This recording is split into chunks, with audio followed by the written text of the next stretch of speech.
Hi, I'm Brett from 4x4 Obsession. Today I'm going to talk to you about the importance of bash plates or underguards on current vehicles. The current vehicles that come out on the market have their own version of an underguard. It's not really much of an underguard as it is a stone protector.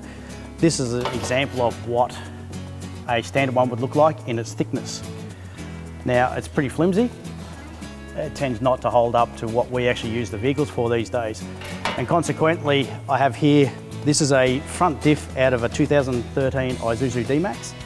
He just dropped over a rut and landed on a rock. It went straight through his factory bash plate, took out the aluminium front housing and caused a lot of damage to the point where the whole front diff had to be replaced.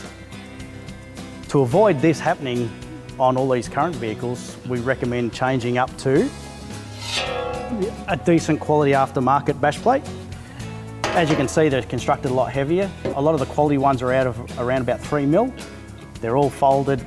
The folds actually add the strength to the plate and helps avoid costly damage.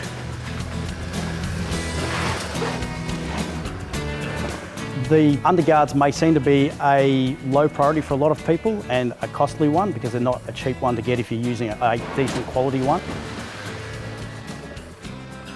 There are some really poor quality knockoffs on the market. Don't go near them, they actually won't protect your car any more than what the factory stuff does. But for a decent quality set, it's going to set you back a little bit of money.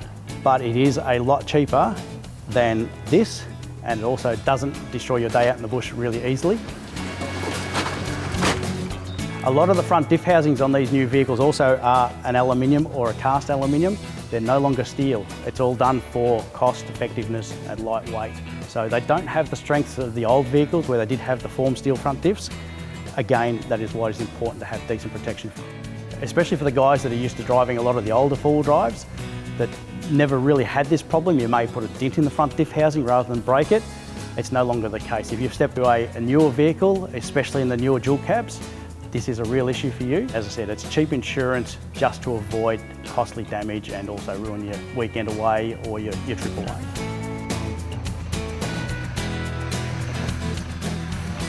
I'm Brett from 4x4 Obsession. Thanks for watching. For any further information, feel free to go to our website, 4x4obsession.com.au.